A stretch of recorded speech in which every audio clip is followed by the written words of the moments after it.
À ce moment-là, déjà, je connaissais un peu l'e-com. J'étais déjà venu vite fait à Dubaï. Je me suis rendu compte que tout le monde autour de moi faisait de l'e-com. Donc, quand je suis entré en France, je me suis dit, OK, là, faut que je me lance. Je commence à voir sur son Instagram, à scroller un peu.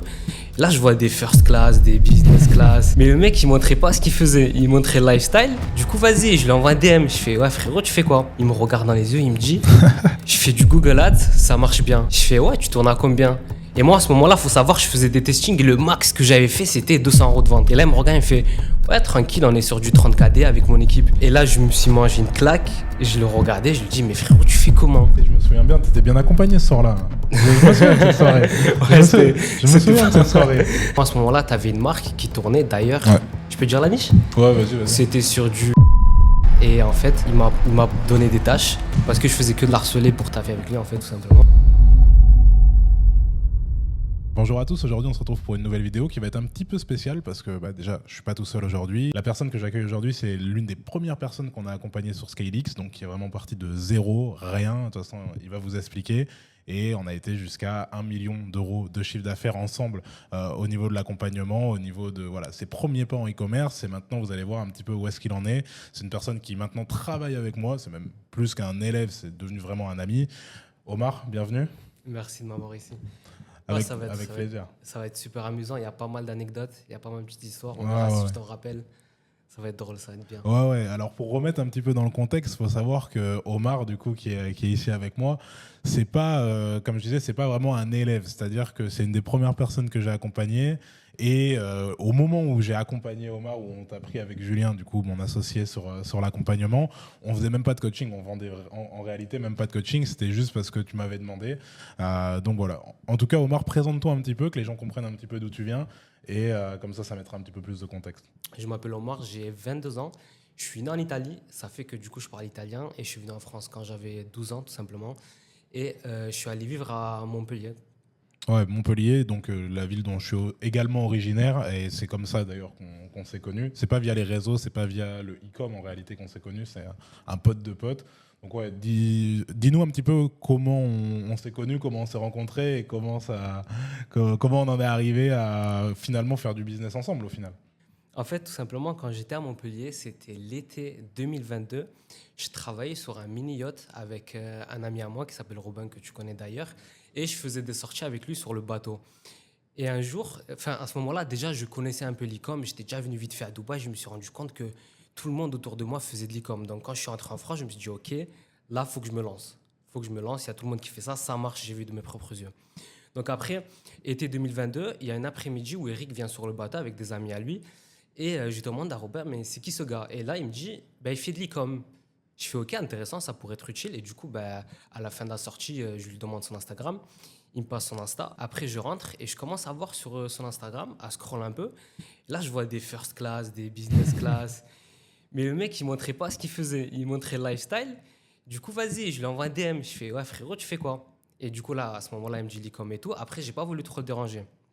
Donc déjà, après ça, il n'y a pas eu grand-chose. Et après, le reste de l'été, je sortais un peu dans Montpellier. Et je t'ai vu pas mal de fois. Je t'ai vu au rooftop, je t'ai vu des fois dans des boîtes de nuit, des restos, tout ça.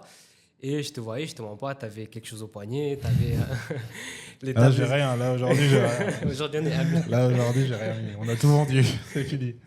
Et on va dire que voilà, les tables, elles étaient bien garnies. Il y avait des bouteilles qui coûtaient pas 10 €, quoi, tu vois. Donc, ça a pas mal attiré mon attention. Et c'est là où, fin septembre, début octobre, c'était d'ailleurs le jour de ton anniversaire, par hasard, je vais manger dans un resto. Moi et Robin, on y va manger tranquille. Et tu étais aussi pour fêter ton anniversaire. C'était ce soir-là où tu avais commencé à te chauffer. Là. Je crois que c'était mon époque un peu Google et tout. Je m'en souviens très bien. C'est ça. Et à un moment, on se retrouve dehors, tranquille, en parlant, on discute. Et là, je lui pose une question. Je lui dis, ouais, comment ça va, l'e-com et tout? Et là, il me répond, il me regarde dans les yeux, il me dit... Je fais du Google Ads, ça marche bien. Je fais, ouais, tu tournes à combien?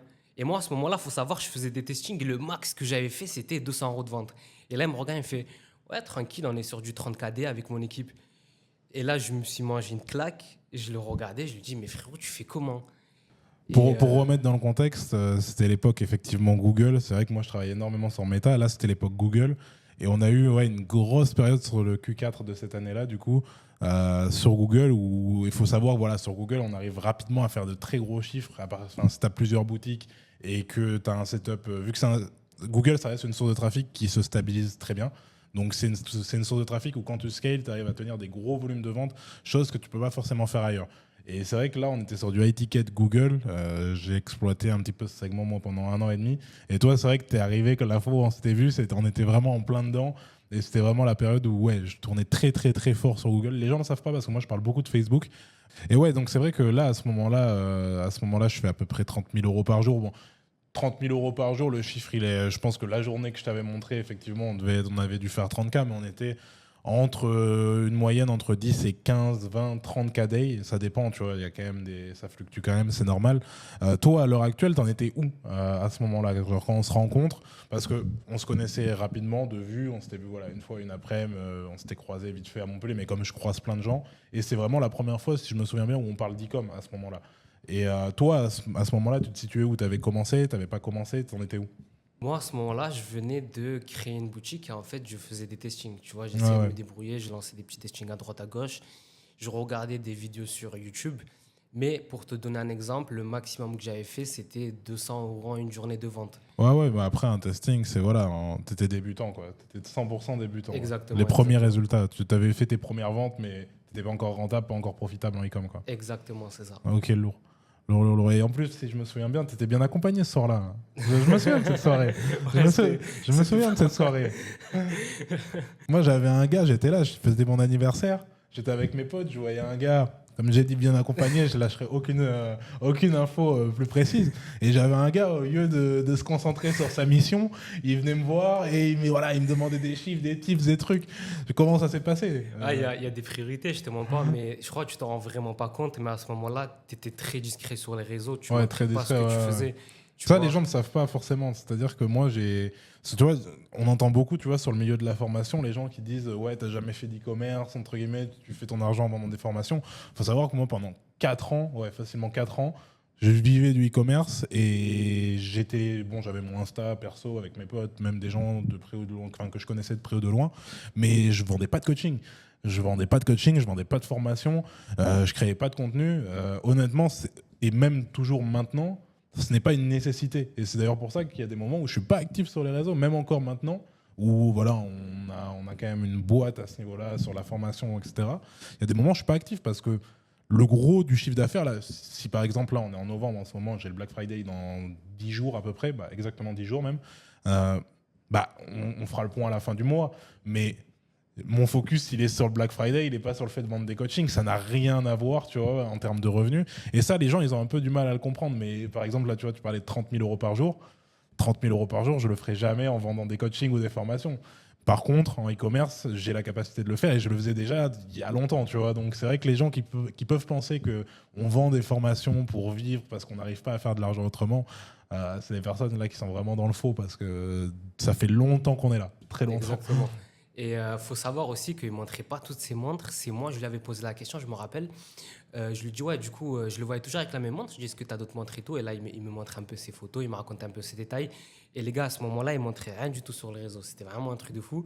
Et même savoir qu'il faisait de l'e-com, fallait lui poser la question avant de le savoir parce qu'il ne faisait pas de coaching. D'ailleurs, pour transitionner sur les coachings, quelques jours après, on s'est retrouvés toi et moi en voiture.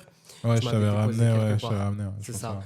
Et il faut que tu m'expliques, à ce moment-là, moi je t'avais posé une question. Je t'ai dit, Eric, est-ce que tu peux me faire un coaching? Et là, tu me réponds quoi? Tu me réponds que tu n'avais pas trop le temps pour faire des coachings. Ouais, c'est ça. Non, mais des demandes de coaching. En fait, pourquoi je me suis mis moi de mon côté à vendre du coaching?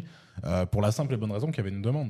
C'est-à-dire que j'avais des compétences, il y avait des gens comme ça, de cercle proche, plus ou moins proche, tu vois. Toi, tu es un pote de base qui est devenu un pote, mais voilà, des connaissances, des gens qui voyaient un petit peu effectivement ce que je faisais et qui me demandaient simplement de les former.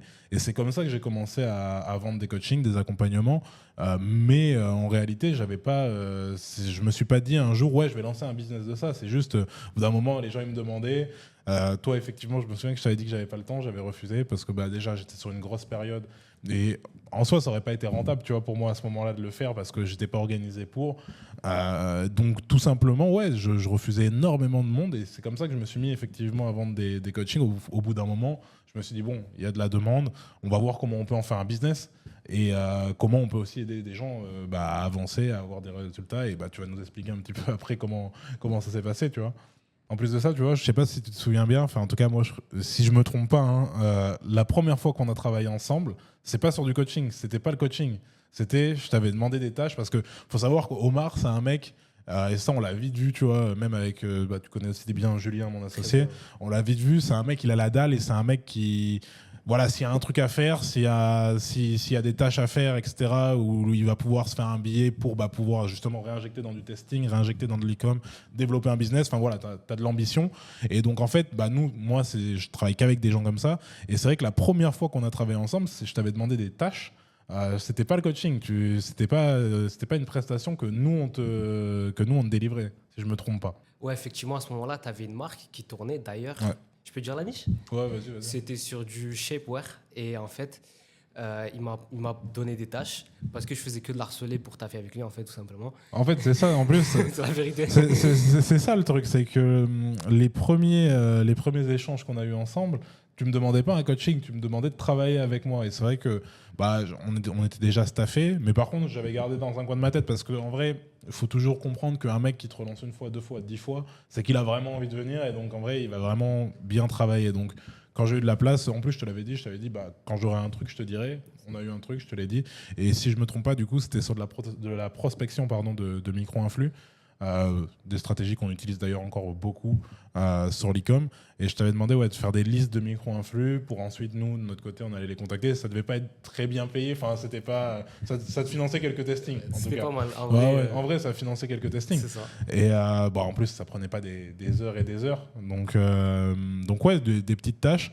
Et donc ouais, là, c'est la première fois, si je me trompe pas, qu'on a travaillé ensemble sur de l'e-com. Ouais. C'est ça. Mais la vérité, moi, ça, pour te dire, pour être honnête avec toi, je l'avais pas vraiment fait pour le côté financier. C'était vraiment pour rentrer dans le business, sûr, pour plonger et voir. Et ça, c'est important ce que tu dis parce que y a plein de gens qui trop tôt voient que le côté financier. Et ça, je l'avais dit déjà dans une vidéo.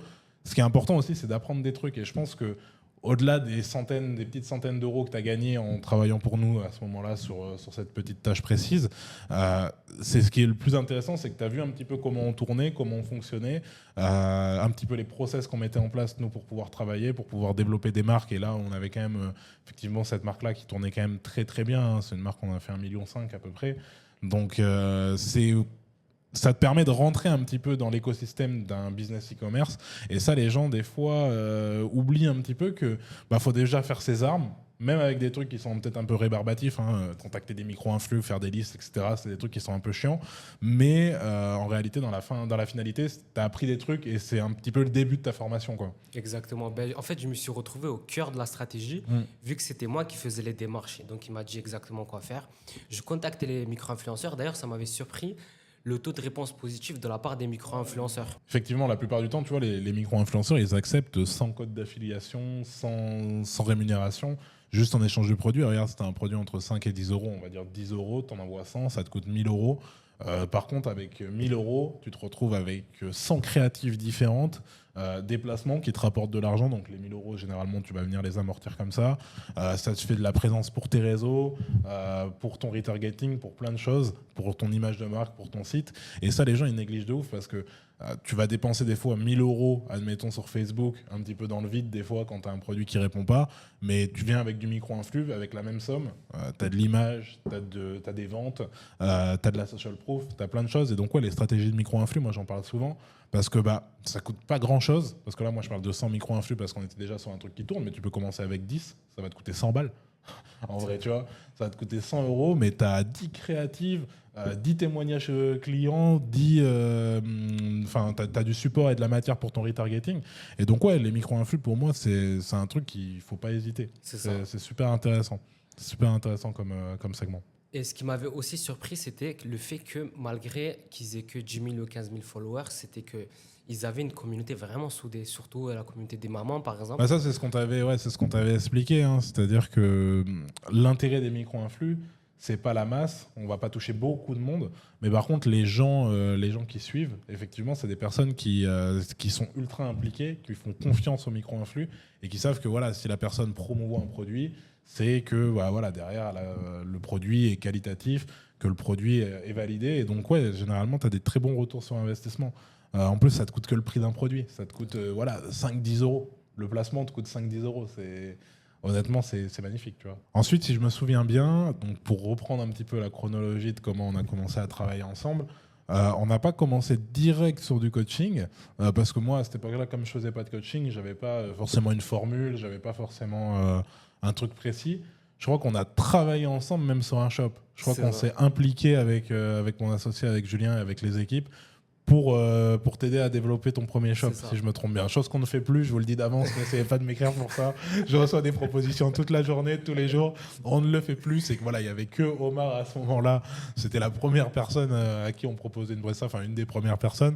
Mais voilà, je vous le dis, je ne le fais plus, ne m'écrivez pas, arrêtez de m'écrire pour ça. Je ne peux pas, je n'ai pas le temps de m'impliquer sur les shops de tout le monde, malheureusement. Si je pouvais, je le ferais. Mais voilà, il n'y aura pas d'exception à ce niveau-là. Ben, c'est surtout qu'en fait, à ce moment-là, grâce d'ailleurs aux petites centaines d'euros que j'ai fait avec toi, j'ai pu relancer des testings par derrière. Et un jour, j'envoie un message à Eric et je lui envoie les screens des stats du testing et je te demande de me faire un coaching. Genre, moi, j'ai dû lui prouver que je pouvais trouver un winner pour qu'il me donne son temps. Et c'est là, à ce moment-là, où du coup, ben, tu m'appelles et ensuite, par derrière, tu me proposes de venir sur le shop avec ton équipe. Ouais, c'était ça le deal en fait. C'était que toi, à ce moment-là, effectivement, tu avais un winner. On t'avait donné deux, trois petites strats, voilà, en rapide, tu t'étais lancé, même tu avais regardé un petit peu de contenu un peu à droite, à gauche. Tu as tes premiers résultats, mais si je ne me trompe pas trop de trésor à ce moment-là pour pouvoir Pas scale du et tout. dépenser des centaines d'euros par jour. Et donc, moi, ouais, la proposition dans un premier temps qu'on a fait, c'est écoute, on va t'accélérer, on va venir t'incuber. Tu as un truc qui fonctionne, on va venir nous mettre de l'argent parce qu'on a la trésor pour et accélérer tout ça, tu vois. Donc, ouais, effectivement, je m'en souviens, c'était un shop en Norvège. Si je me trompe pas, je me souviens de pas mal de trucs. J'ai bonne mémoire. C'était un shop en Norvège sur la niche des enfants. Et on avait accéléré ça un petit peu. Et après, on avait même été en Allemagne, si je me souviens bien. Exactement. C'est ce qui est mon marché préféré en Europe. On avait été sur l'Allemagne. Et ouais, ça avait bien marché. On avait au début un peu compliqué. Le scaling tenait pas parce que c'est le problème des marchés comme la Norvège, et ça je le dis tout le temps, les marchés Norvège, pays de l'Est, pays du Nord, etc. C'est des marchés où c'est toujours un petit peu compliqué de scale parce que c'est des marchés qui vont répondre au niveau des ventes parce qu'il y a du pouvoir d'achat. C'est des marchés qui consomment, mais le problème c'est que c'est des petits marchés. Et donc en fait, quand tu commences à dépenser trop, l'audience n'est pas assez grosse. Et donc Facebook, Google, là sur ce shop-là, on était sur Facebook et Facebook va dépenser dans le vide, tout simplement parce que l'audience est trop petite. Et donc c'est pour ça qu'on est parti sur l'Allemagne parce que c'est des marchés qui ont plus ou moins les mêmes caractéristiques, mais avec une démographie qui est un peu plus importante. Donc ouais, on avait lancé ce shop, ça avait bien avancé. Et en tout cas, ça avait quand même fait des premiers bons résultats. On a été monté à 1, 2, 3 KD, un truc comme ça. Hein. C'est ça, C'était quand même, je pense à ce moment-là, ça commençait à être sympa pour toi quand même. Là, c'était un moment incroyable parce que pour moi qui étais débutant, en fait, me retrouver vraiment au cœur d'une équipe qui, voilà, avec de l'expérience, des compétences, des stratégies précises, ça m'a permis de voir le côté professionnel, la méthode de travail que d'ailleurs vous aviez, c'était très précis, tout était bien traqué. On faisait souvent des appels pour faire des analyses et prendre des décisions ensemble. C'était une expérience de fou. Ouais, ça, c'est ce que les gens, tu vois, voient pas forcément quand on parle d'e-com. Là, tu parlais du tracking. J'avais revu une conversation qu'on avait eue à ce moment-là, tu vois, où on t'envoyait des tableurs, etc. Je pense qu'à ce moment-là, c'était du chinois, mais il faut comprendre que, ouais, même sur des petits shops comme ça, parce que je considère que c'est un petit shop, tu vois, 1, 2 KD, c'est pas des très gros shops, c'est pas des grosses structures. Tout était traqué au centime près. En réalité, tu vois, la moindre dépense, la moindre entrée, tout doit être toujours traqué au centime près et c'est super important, ça que vous compreniez. Il faut toujours avoir un tracking ultra précis sur ce que tu dépenses, sur ce que tu gagnes pour pouvoir prendre des décisions, que ce soit sur les pubs, sur le produit, sur l'orientation. Et c'est ça qui te permet de justement maîtriser un scaling. Et on avait quand même réussi à bien le faire parce que quand même quand tu arrives sur les 2-3 KDI, tu as quand même un shop qui tient. Si tu arrives à tenir ce genre de cadence, c'est quand même des shops qui te rapportent 3 KDI, c'est quand même 100 000 euros par mois. Hein. C'est mine de rien, si tu arrives à marger à 30-35%, c'est quand même, tu gagnes ta vie déjà avec un shop comme ça, hein, très très largement. Donc ouais. Ce qui m'avait surpris aussi, c'était la réactivité de ton agent. Ouais, au niveau du fulfillment, c'est vrai que ouais, au niveau de l'agent, là j'ai fait un point hier justement avec mon associé sur ça, et là on a encore accéléré le délai de traitement. S'il y a une commande par exemple à 11h30, à 12h40 la commande elle part, tu vois. Et donc ça c'est super important parce que le client, au niveau de la satisfaction client et donc au niveau de ta LTV, au niveau aussi réduire le risque de litige, etc. Quand tu fais la commande et que tu vois que ta commande elle est partie 1 heure après, ah, ça y est, tu vois, tu es tranquille et tu sais que c'est une marque sérieuse. Et tu as même des personnes qui vont repasser une commande direct après parce qu'elles voient que, ok, là, c'est que c'est une marque qui est en place, c'est un shop qui est sérieux. Tu vois. En 1 heure et demie, en journée en tout cas, les commandes partent vers chez le client. Elles sont expédiées en 1 heure. Ça va très très vite. C'est comme Amazon, quoi. De fou. Et en plus, en parlant de ça, hier, j'ai rechecké un peu la conversation à ce moment-là. Et un jour, je t'avais envoyé un screen parce que j'étais surpris qu'il y avait un client qui avait déjà commandé un produit. Il a recommandé, quelques jours après l'avoir reçu, 4 produits. Il a fait une grosse commande. Et ça, c'est ça. Hein. De toute façon, ça, je le dis toujours, il n'y a pas de secret à ce niveau-là. C'est-à-dire que tu vas avoir effectivement ton client qui commande une fois, mais il faut comprendre que les gens, quand ils font leur première commande, la plupart du temps, c'est un test. Et même moi, hein, tu vois, demain, je fais une commande sur un site, que ce soit pour des habits, même des marques connues. Tu fais toujours une commande test pour voir un petit peu comment si le produit est qualitatif. C'est pas forcément une peur de l'arnaque, mais déjà voir si ça te plaît, si le produit est qualitatif. Mais t'envoies pas toute la sauce d'un coup, entre guillemets. Tu vois, c'est les gens, ils vont faire une commande test, ils vont acheter un produit et ils ont 3-4 autres idées de produits. Et c'est pour ça que c'est super important pour tes revenus. C'est pas qu'une question d'éthique. Pour tes revenus, c'est super important dès le premier produit, dès la première vente, de satisfaire le client parce que c'est de l'argent perdu sinon. Généralement, les gens pensent que voilà, tu vas vendre un produit, tu vas envoyer de la qualité, l'envoyer rapidement par éthique. Il y a de ça, mais il y a aussi un aspect vraiment financier. Si tu satisfais ton client, tu gagnes plus d'argent et ça, il faut bien le comprendre. Ouais. Et la LTV, c'est super important. Après cette période-là, on a ce shop, il est arrivé à épuisement, c'est normal, hein, c'était un petit shop de drop. On avait fait quand même un petit peu de CA, c'était sympa. Et c'est après cette période-là, du coup, que tu as voulu quand même encore passer un autre step et donc te débrouiller par toi-même. Et c'est là où tu m'as demandé le coaching, si je ne me trompe pas. Exactement, c'était début mai 2023. Du coup, je t'ai fait la proposition de me faire un coaching. Tu as vu que voilà, j'avais déjà les bases, etc. C'est pour ça que tu avais accepté, pour vraiment bien me guider sur les détails et la strat en général. Parce que malgré qu'on avait taffé ensemble, je savais qu'il y avait plein d'autres trucs que tu m'avais pas dit et qu'il fallait que je sache absolument. Là, c'est vrai qu'on avait été sur un truc où c'était plus nous qui avions pris le relais un petit peu sur ce shop. Et toi, tu étais un petit peu propriétaire du shop. Et nous, on avait un petit peu pris le relais sur la partie exécutive du store. Mais c'est vrai que oui, je pense que là, tu avais un gros trou en termes de connaissances, mais ce qui est normal, tu vois, c'est-à-dire que il y avait plein de choses que tu faisais pas, et donc forcément, tu ne savais pas refaire seul, et c'est pour ça que tu m'avais demandé le coaching. Ouais. C'est ça exactement. Et d'ailleurs, j'ai pu, grâce aux bénéfices de ce shop-là, prendre ce coaching-là. Et du coup, d'ailleurs... Alors ça, toi, tu t'en es bien sorti. Tu t'en es bien sorti pour le coaching. Moi, j'ai galéré pendant 1 an pour l'avoir, le coaching. Je le méritais. C'est vrai que je pense facilement 1 an. Tu m'as demandé pendant facilement 1 an. Mais c'est vrai que je voulais pas en faire parce que, je sais pas, les coachings, faut pas oublier, tu vois, qu'il y a quand même une certaine part de responsabilité. Les gens attendent quelque chose de toi. Et en réalité, quand tu gagnes ton argent déjà avec de l'e-com et que t'es pas prestataire, tu vois, t'as vraiment un business, tu vends un produit, t'es pas prestataire, ça donne pas envie, en réalité, d'avoir à rendre des comptes. Tu vois, je t'ai payé, j'ai pas de résultat. Le problème, c'est qu'il y a plein de personnes, la plupart du temps, quand ils n'ont pas de résultats, c'est pas la faute des stratégies, c'est pas la faute de mon implication ou de celle de mes équipes, c'est plutôt généralement leur implication ou le fait qu'ils n'essayent pas pendant assez longtemps. Sauf que ces personnes-là, généralement, vont te tenir pour responsable. En plus de ça, on connaissait des gens en commun, etc. J'avais vraiment la flemme de me dire, OK, là, je vais prendre un mec en coaching pour ce que je fais en 30 minutes. En réalité, tu vois, à ce moment-là, c'était vraiment ça. C'est ce que je fais sur 30-40 minutes sur un shop. Je vais le prendre en coaching pendant 3 mois. Et si ça se passe mal, je vais devoir lui rendre des comptes. Il va me parler toute la journée, je vais devoir faire des appels. Est-ce que c'est vraiment intéressant? Au bout d'un moment, je me suis dit, vas-y, il faut que je le prenne. On t'a pris en coaching et au final, ça s'est bien passé. C'est un petit peu ce qui a lancé Skylix au final. Hein. Et du coup, d'ailleurs, il y a les screens dans ma story, là, une sur Insta, là, vraiment la conversation avec lui et l'associé Julien. Et en fait, je me rappelle à ce moment-là, j'avais trouvé un bon produit, on commençait à le monter et tout. Et je commençais à faire mes 300-400 euros de bénéfices par jour. En fait, pour moi, c'était bon, parce que pour moi, c'était assez. Et là, il me dit non, t'as pas compris, on est un cadet, c'est rien. Faut monter plus haut, faut pousser plus haut. Tu vois, il y a certains stores où effectivement, ok, tu fais un cadet, c'est cool, c'est très bien même en réalité, parce que comme tu dis, tu vas faire tes 300-400 euros par jour. 300-400 euros par jour, c'est entre 10 et 12 000 euros par mois, tu vois. Donc tu gagnes ta vie déjà avec un store qui fait un cadet, ce qui est vraiment pas le bout du monde. Tu peux pousser un. Maintenant, à l'heure actuelle, on est capable d'envoyer un store à un cadet en 2-3 jours, tu vois. Donc 2-3 jours après sa création, on est déjà à peu près sur ce genre de volume de vente. Mais il faut bien comprendre que le e-commerce, c'est un business que tu peux pousser beaucoup plus fort. C'est-à-dire que tu peux aller chercher si tu fais un K-Day. Moi, je pars du principe que si tu fais 1, tu peux faire 10. Donc, si tu fais un K-Day, tu peux faire 10 K-Day. Et bien sûr qu'il y a certains stores où tu vas pas avoir l'audience pour, tu vas pas avoir le produit pour aller jusqu'à, par exemple, 5-10 K-Day. Mais si tu fais 1, essaye de faire 2. Et si tu n'arrives pas à faire 2, tu fais 1-5.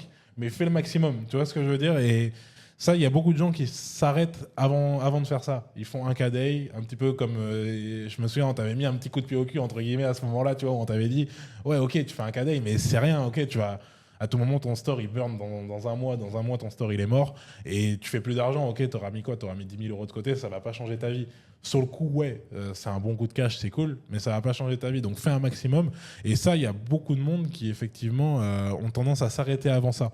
Et ça, si je dois faire passer un petit message, un petit peu, et je redis la même chose que je t'avais dit à ce moment-là, voilà, il faut pousser un max, quoi. Il faut pousser un max. Tu fais un cadet, il pousse, jusqu'à ce que le fait de dépenser plus d'argent soit moins rentable. Ça, c'est super important. Exactement. Du coup, en fait, il fallait pas mal de trésors de mon côté. Ah bah. Je te mens pas, à ce moment-là, en fait.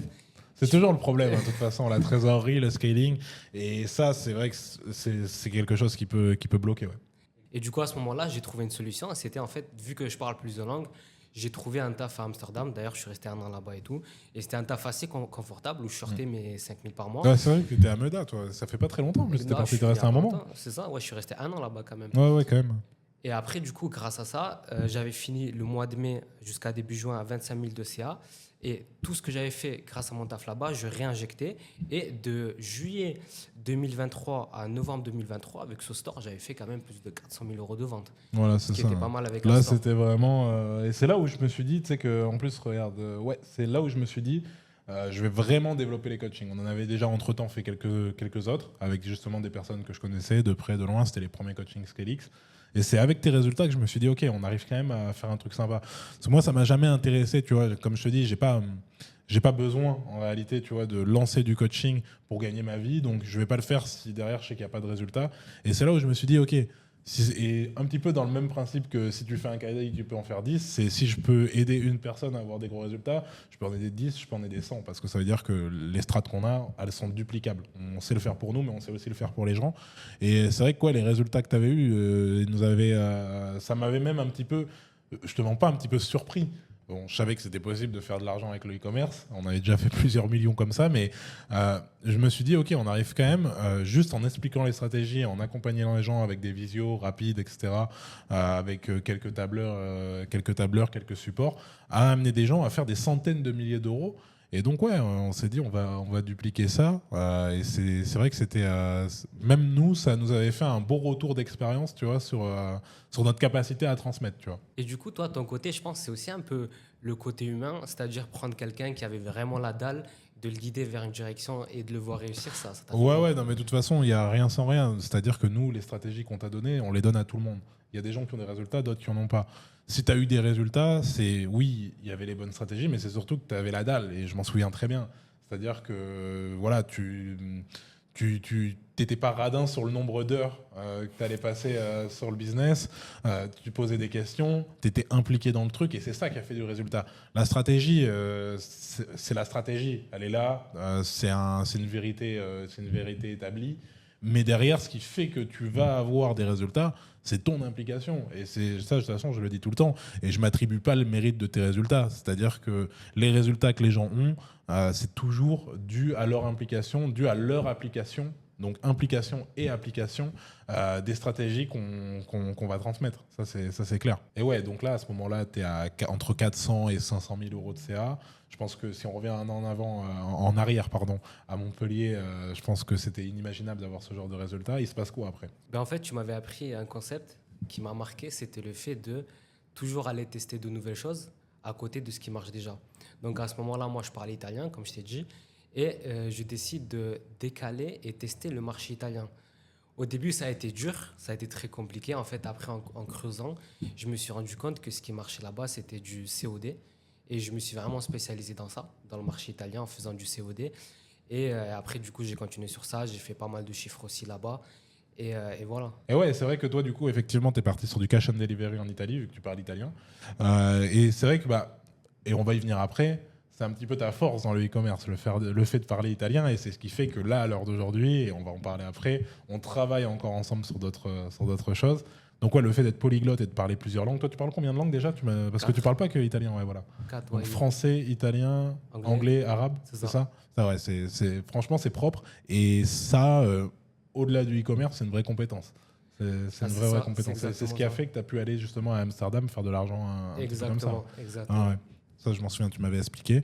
Et donc, ouais, donc toi, tu es parti sur tout ce qui est stratégie en cash and delivery. Et tu t'es spécialisé dedans. Je pense que maintenant, même, tu es meilleur que moi là-dedans. Parce que c'est vrai que je connais un petit peu les tenants, les aboutissants. Mais c'est vrai que toi, tu t'es vraiment spécialisé en Italie sur voilà, le marché italien, qui est d'ailleurs un très bon marché. Mais qui est un marché où ça demande vraiment le COD, le cash and delivery. Donc pour ceux qui ne connaissent pas déjà le cash and delivery, c'est le fait de payer le produit, donc le client paye le produit une fois qu'il le reçoit. Donc la personne passe commande, il y a un livreur qui va amener le produit chez la personne et la personne va passer à l'action et donc va effectuer l'achat.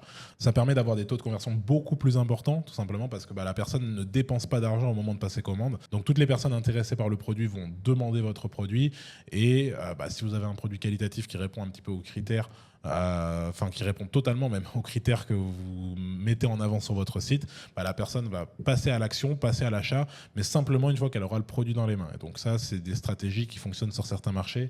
L'Italie, effectivement, mais il y a aussi ici la zone du Middle East qui fonctionne beaucoup en cash and delivery.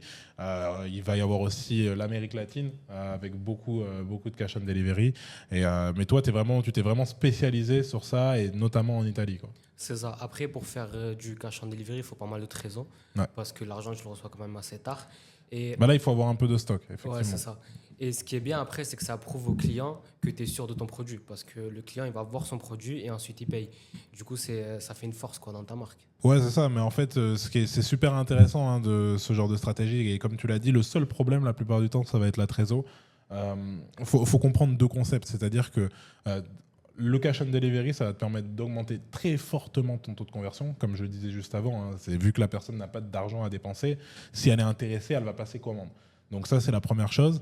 Mais la deuxième chose, donc le deuxième critère, la deuxième variable sur ce genre de stratégie, c'est qu'il faut que tu aies un produit qui, par contre, soit irréprochable. Parce que si ton produit ne respecte pas la description, ton produit il est cassé, ou alors c'est pas le produit que le client attendait, là tu vas avoir énormément de frais vu que tu vas quand même payer ces mini-retours vers l'entrepôt, tu vas perdre beaucoup de temps et tu risques de perdre pas mal d'argent parce que ça va dérégler tes stocks. Donc quand tu fais du cash and delivery, et tu le sais même maintenant beaucoup mieux que moi, faut vraiment que tu aies un produit quali, et ça c'est super important. Donc voilà, là à l'heure actuelle tu fais de l'e-com, cash and delivery notamment en grande majorité sur l'Italie. Bon, je pense que tu fais pas que ça, tu dois faire un petit peu de de la marque, etc. en parallèle, mais ta spécialité c'est vraiment ça, et c'est important de se spécialiser, c'est bien de l'avoir fait. Et là on en vient du coup à ton entrée entre guillemets chez SkyLeaks, parce que maintenant on travaille ensemble sur certains trucs, et on est en train de développer du coup SkyLeaks, qui est la boîte d'accompagnement que je dirige à l'heure actuelle, et où on est en train de développer du coup une section en Italie où on forme maintenant depuis peu des Italiens. Donc peut-être que certaines personnes ont vu que j'avais sur les réseaux un petit peu reposté Omar sur des reels, on en a même tourné certains ensemble, tu vois. Et voilà, donc là maintenant, tu en es même arrivé à un stade où tu arrives à former des gens, donc toi exclusivement sur l'Italie, donc des personnes qui parlent italien. Et donc là, ça se passe comment T'en es où? Moi, je le sais, mais il faut le dire un petit peu. Déjà, j'avais eu l'idée en mai de cette année, donc mai 2024. On avait déjà parlé, ça s'était pas fait direct. C'est ça. Parce qu'on était, nous, déjà très occupés sur le développement de SkyLeaks en France. Mais c'est vrai qu'effectivement, on y a repensé là, en début d'année. Et ouais, j'ai trouvé ça assez intéressant. En plus, tu as encore pris en expérience depuis. Parce que moi, je trouve ça important. Pour coacher, il faut vraiment être pointu et vraiment avoir les vraies compétences pour ça. Et donc, ouais, là, en début de cette année, moi, j'ai estimé qu'effectivement, là, tu avais vraiment atteint le bon niveau de compétences pour aller former des gens. Tu as déjà formé quelques personnes et il y a eu des beaux résultats. Et c'est ce qui m'a un petit peu convaincu. Et je me suis dit, OK, on va faire un truc, on va aller développer, on va mettre un petit peu comme on a fait au final sur le premier shop. On va venir mettre un petit peu le process qu'on a pour t'accélérer un petit peu tout ça. Et du coup, tu es rentré sur SkyLeaks Italie. C'est ça. Et en fait, je m'étais rendu compte en faisant des recherches en Italie qu'en fait, il y a personne de vraiment legit qui a fait des vrais résultats, qui accompagne les gens. La plupart, ils viennent, ils durent 3-4 mois et après ils disparaissent, tu vois. Du coup, je me suis dit, pourquoi pas aller apporter quelque chose de nouveau au marché, surtout quelque chose qui marche, quelque chose de sûr sur laquelle ils peuvent compter. Et du coup, j'ai fait appel à toi parce que tu as déjà un peu l'expérience dans ça, tu as les process, tu sais comment t'y prendre. Et c'est pour ça que du coup, maintenant, on est là aujourd'hui.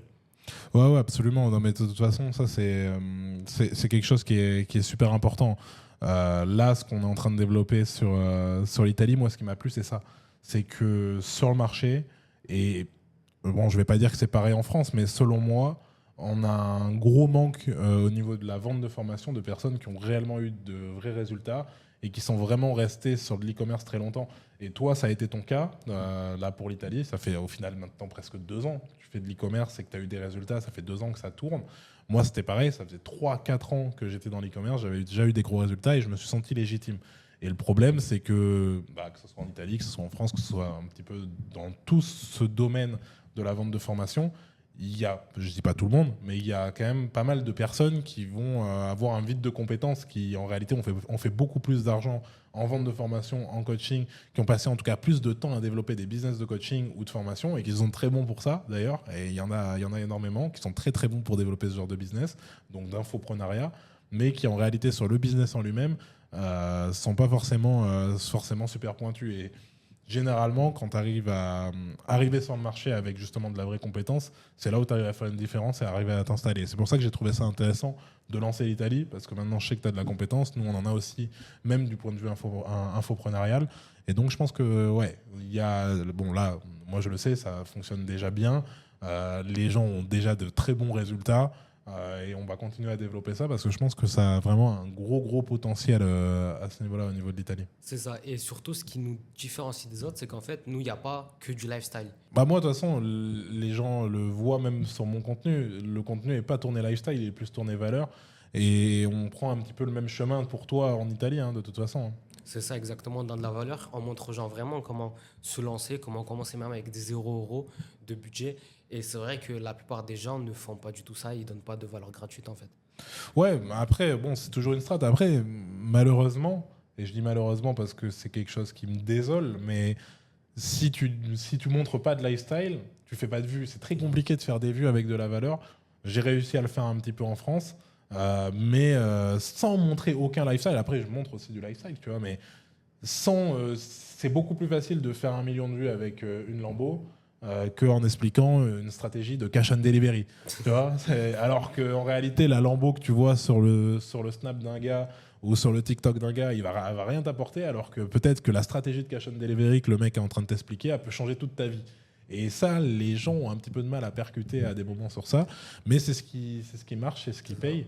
Et c'est dommage, tu vois, mais du coup, il faut arriver à faire un mix un petit peu des deux, parce que quand tu fais des vidéos, tu as quand même envie de faire des vues, tu as quand même envie qu'il y ait des gens qui les voient et qui, pour transmettre ta valeur, tu es obligé de faire un peu de lifestyle du coup. Mais on va rester de toute façon dans la même orientation de quand même transmettre un maximum de valeur. Et après, on verra le lifestyle. Pour moi, le seul lifestyle que je montre personnellement, c'est le lifestyle naturel. Je ne crée pas, je vais pas scénariser du lifestyle. C'est ce que je fais au quotidien. Si je considère que c'est lifestyle, peut-être je vais mettre une story, peut-être je vais faire une vidéo. Mais pour moi, je veux pas rentrer là-dedans. Et on en avait parlé. Je sais que pour toi en Italie, c'est pareil. Tu priorises le fait de transmettre beaucoup de valeur aux gens, quoi. Exactement. Et là, du coup, on est en plein Q4. T'en es où là? Est-ce que tu réappliques les stratégies qu'on t'a appris? Où est-ce que t'en es là? Ça donne quoi? On prépare le Black Friday. En vrai, ça sent, 10 ça jours, sent ouais. très bon. Ouais, ça sent très très bon. Déjà avant-hier, une petite journée à 5000, à 5 AD. Donc, Ouais, j'ai vu. ouais. J'ai vu sur Insta. On va continuer le scaling, on va pousser. Donc, on va continuer les mêmes strats. Un peu d'influx, un peu d'ads, un peu. On diversifie les canaux d'acquisition. Et toi, ça se passe comment cette année?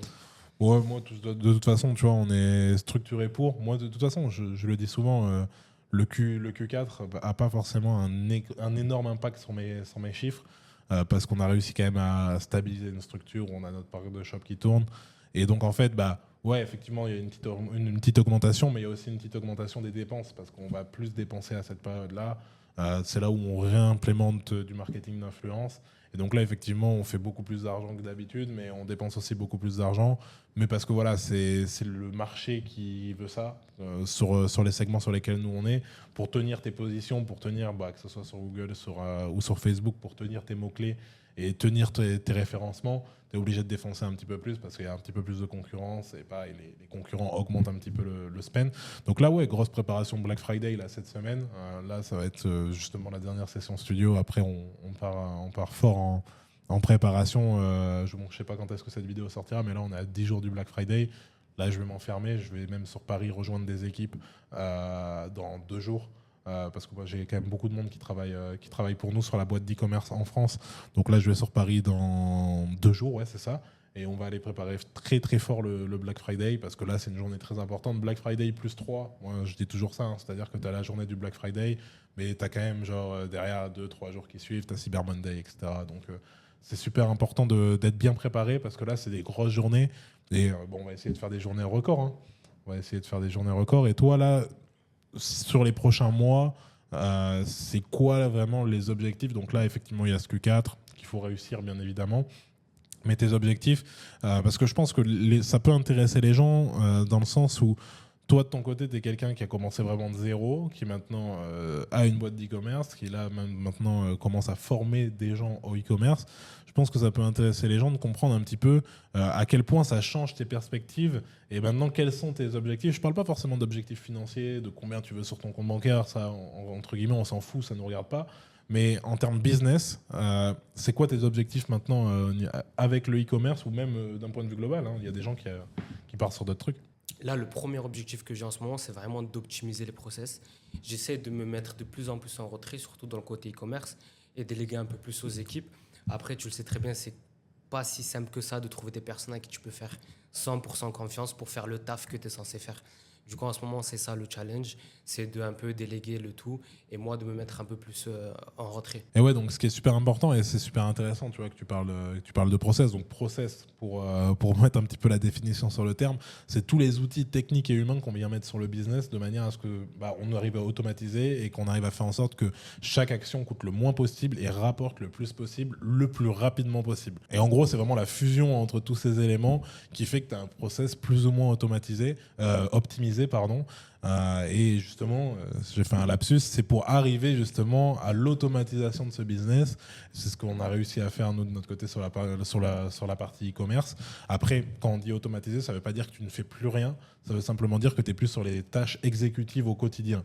Et faut bien faire la différence entre les deux. Les gens pensent que quand tu automatises un business, c'est bon, tu fais plus rien, il y a de l'argent qui tombe. Il y a toujours de la gestion à faire, toujours du contrôle. Mais par contre, c'est pas moi qui crée les sites internet. C'est pas moi qui crée les créatifs, c'est pas moi qui lance les pubs. Par contre, on est sur du contrôle constant de tout ça. Et ouais, effectivement, toi, l'idée, c'est d'arriver à mettre en place plus ou moins la même structure e-commerce, quoi, avec un parc de shops qui tourne plus ou moins automatiquement, quoi. C'est ça, exactement. Surtout qu'en e-commerce, faut savoir que la plupart des actions, c'est des actions répétitives. Ouais. Tous les jours, presque, tu fais les mêmes actions. Et d'un autre côté, ça va me permettre de me lancer en Italie dans cette nouvelle aventure que je trouve d'ailleurs excitante parce qu'il y a plus ce contact humain avec les gens que tu n'as pas forcément en e-commerce où voilà, tu es juste derrière un ordi. Dans le côté un peu création de contenu. Il peut être dur le contact humain, tu vas voir. Il peut des fois être un petit peu dur le contact humain. Mais ouais, c'est quand même une belle aventure, hein, les accompagnements. Moi, c'est quelque chose que j'aime bien faire. Faut pas croire, tu vois, il y a beaucoup de gens qui pensent qu'on accompagne des gens que pour l'argent, etc. Mais moi, c'est quelque chose que j'aime bien faire parce que tu découvres des gens, tu apprends aussi de ces gens, ça te permet toujours d'avoir un autre regard sur ton business. Donc, c'est quelque chose que j'aime bien faire. Après, ouais, ça peut des fois être un petit peu compliqué parce que tu as tout type de personnes. Tu as les personnes qui réagissent bien, qui ont la bonne mentalité, qui ont la dalle. Comme toi, t'accompagner, ça avait été un plaisir. Mais par contre, tu as aussi des personnes qui pensent que tu es leur solution miracle, en claquant des doigts parce qu'ils t'ont payé, ça y est, ils vont devenir riches la semaine d'après et qui peuvent des fois être désagréables. Après, ça reste une minorité de personnes. La plupart des gens qu'on a accompagnés, c'est toujours un plaisir. Mais ouais, ça peut des fois être un petit peu compliqué. C'est du service, c'est un peu différent, c'est plus du produit. Et donc ça change un petit peu le rapport que tu as avec ton client, en fait. Moi, il y a un autre truc qui m'intéresse, avoir un petit peu ton ressenti sur ça. Parce que là, je te vois, ça y est, ça commence à vivre. Là, hein. J'ai vu, là, on est à Dubaï, on s'est rencontrés à Montpellier, c'était pas comme ça. Même toi, là, je vois que t'as pas de montre, mais parce qu'il parlait de mes montres, mais ça commence à être pas mal du côté de Omar. Est-ce que ça change la vie, le e-commerce, quoi? Parce que ça, on le dit tout le temps, je dis changer de vie avec le e-commerce, mais est-ce que c'est possible de changer de vie avec le e-commerce? Ça change totalement, surtout quand tu as goûté au salariat. Ben, en fait, tu es là, tu te retrouves, tu n'as pas de patron, tu te lèves un peu quand tu veux. D'ailleurs, c'est un petit désavantage, c'est qu'il faut vraiment être discipliné parce que c'est toi qui décides tes horaires et tu peux vite, très vite te retrouver. C'est très compliqué, t'as plus de cadre. C'est ça. Si tu ne t'imposes pas un cadre, tu n'as plus de cadre et tu pars vite, tu dérives vite, surtout quand tu commences à rentrer. En vrai, tu vois, quand tu me disais 300-400 euros par jour, en réalité, demain, sans te lever, entre guillemets, tu rentres 300-400 euros par jour. Il y a plein de gens qui arrêtent de se lever, sauf que le problème, c'est que quand ça s'arrête, il n'y a plus rien qui rentre. Et comme je disais tout à l'heure, ouais, bon, t'auras pris quoi? T'auras pris 10-15 000 balles, mais ça change pas ta vie, ça. Il faut gagner un petit peu plus, tu vois. Surtout que voilà, c'est la première fois que tu fais ces sommes-là, c'est difficile de se contrôler parce que c'est très facile d'aller le dépenser. T'as envie de toucher le fruit de ton travail. Ouais. C'est ça, exactement. Non, ça c'est clair. Et là, c'est vrai que là, t'as fait ta première fois en business, là, je crois. Première fois en business dans l'avion pour revenir, là. C'était drôle. Moi, je m'attendais à le voir en écho. Je vois, je te suis sur Insta. Je vois, ouais, c'est business. C'est bon, on a bien travaillé. On a bien travaillé avec Omar. Ouais, exactement. D'ailleurs, en fait, moi, je suis un mec, je suis pas du tout habitué au luxe. Et ça, j'ai pu le voir quand j'étais dans la business. J'ai 2-3 anecdotes drôles. Déjà, je me suis un peu tapé la honte, mais tranquille. Je rentre et tu vois, on te donne les petites serviettes mouillées pour, te rafraîchir. Ouais. Et moi, je savais pas ça. Du coup, l'hôtesse de l'air, elle me passe la serviette. Je vois les autres, ils font quoi? Ils se la mettent de partout, genre sur le visage. C'est pour les mains, ça. Hein? C'est pour les mains, la petite serviette. Je crois que j'ai vu la mauvaise personne. Du coup, je commence à faire ça et tout, à la mettre un peu de partout. Limite, je prenais une douche. Ah, je te dis pas, l'hôtesse de l'air, elle est revenue. Elle m'a vraiment regardé de travers. Après, elle a repris la serviette. Sinon, une autre anecdote aussi, t'as le lit dans la business class, tu vois. Ouais, tu t'allonges un petit peu en business. Ouais. C'est ça, exactement. Et en fait, elle te met les couettes et tout à côté. Et moi, je suis pas habitué à avoir des personnes autour de moi qui font les choses pour moi, tu vois. Je suis pas habitué à ce service-là. Du coup, au moment où j'avais envie de dormir, je commence à faire le lit et tout seul dans la business, tu vois. Et là, il y a le test de l'air qui arrive et me dit non, c'est moi qui dois le faire et tout. Elle était trop gênée et tout, tu vois. Et du coup, on pouvait très bien voir que j'étais pas habitué au luxe, en fait. Ouais, bon, la prochaine fois, c'est first class, hein, tu verras, tu vas encore passer un step la prochaine fois. Et non, mais c'est super intéressant de voir ça, et moi, ça me fait plaisir, tu vois, parce que il y a quand même une évolution énorme, même en termes de mentalité, entre les premières fois où on avait un petit peu discuté, et c'est ça qui est super intéressant. Donc ça promet quand même pas mal de bons pour la suite. Mais attention au luxe, t'habitues pas trop parce que c'est dangereux. Ouais, tu peux plus revenir en écho, en fait. Ça, de toute façon, c'est toujours ce que je dis. Hein. Tu veux voir. À partir du moment, mais même là, on parle de l'avion, mais c'est pour tout. C'est pour tout. Le luxe, une fois que tu t'y habitues, c'est très compliqué psychologiquement de revenir en dessous. Tu peux, mais uniquement quand c'est vraiment nécessaire et tu vas beaucoup moins bien le vivre. Moi, c'est vrai que tu vois, les premières fois. Là, on parle d'avion, donc on parle de. Mais ça fait ça pour tout. Ça peut faire ça pour les hôtels, ça peut faire ça pour les voitures, ça fait ça pour absolument tout. Moi, les premières fois que je prenais l'avion, je prenais l'avion en éco, et dans ma tête, c'était normal. Il y a une fois, je me souviens, j'avais eu un upgrade pas cher, je prends mon upgrade, je vais en business. Oula, je commence à me dire, ah ouais, en fait, devant, c'est bien, c'est sympa. Et là, depuis 1 ou 2 ans, je vole beaucoup en first. Et c'est pareil. En fait, maintenant, revenir en business, tu te dis, ah ouais, la première fois que tu vas en faire, tu te dis, ah ouais, mais en fait, c'est éteint derrière. C'est éteint, ils sont morts derrière.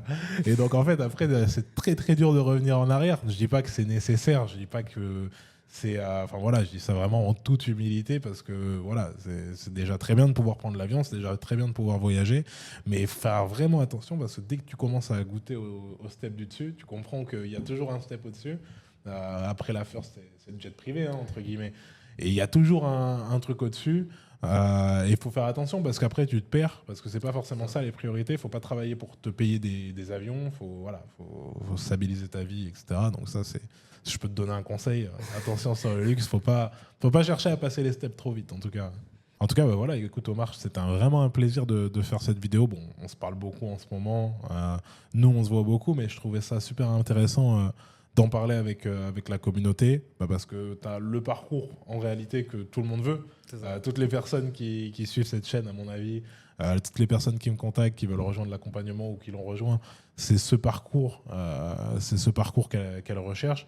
Donc voilà, hein, franchement, merci d'être venu déjà. Je pense qu'on te reverra sur cette chaîne. Vous le verrez peut-être, si vous parlez italien, vous verrez peut-être un petit peu les vidéos de Omar. Et voilà, peut-être des projets même qu'on fera en commun sur de l'e-com. Moi, ça m'intéresse, le cash on delivery. Je suis pas encore un expert là-dedans. Et, autant ouvrir mon champ de compétences, on pourra voir, pourquoi pas. En tout cas, voilà, je sais pas si tu as un mot de la fin pour conclure. En vrai, ouais. En fait, on a un peu parlé de luxe et tout, mais en vrai, de vrai, ce qui est le plus beau, et je pense que tu as dû le vivre aussi, c'est de rendre fier la famille. Aider la famille, surtout si tu viens d'en bas et tout. Je pense que c'est un truc qui n'a pas de prix et c'est ce qui m'a poussé à continuer malgré que j'étais en train de rater tous mes testings, de rater tous mes business, tu vois. Donc, ouais, au-delà du luxe, il y a vraiment le côté faire plaisir à la famille qui vaut absolument tout le travail acharné, tu vois. Ouais, non, ça, c'est de toute façon le plus important. C'est vrai qu'on a parlé luxe, on a parlé montre, etc. Mais en réalité, c'est pas ça qui change la vie. C'est pas ça qui, en réalité, c'est pas ce que tu ressens le plus. Tu t'y habitues très vite. Tu t'y habitues très vite. Et donc, ouais, c'est vrai que avoir l'impact sur les proches, la famille, les potes, etc., pouvoir faire kiffer un petit peu tout le monde, c'est vrai que ça, c'est le top. C'est ça. En tout cas, voilà, n'hésitez pas à me dire en commentaire si cette vidéo vous a plu. C'est quelque chose qu'on peut refaire. On a pas mal d'autres élèves qui ont eu des gros résultats. Donc toi, tu es quand même sur le haut du panier, mais on a eu pas mal d'élèves qui ont des histoires inspirantes et avec qui on est très bien, on est resté en très bons termes, en très bon contact. Donc voilà, dites-moi en commentaire si ça vous a plu. Moi, de mon côté, j'ai kiffé avoir cette petite discussion parce que ça m'a rappelé quelques souvenirs. C'était Eric, à la semaine prochaine.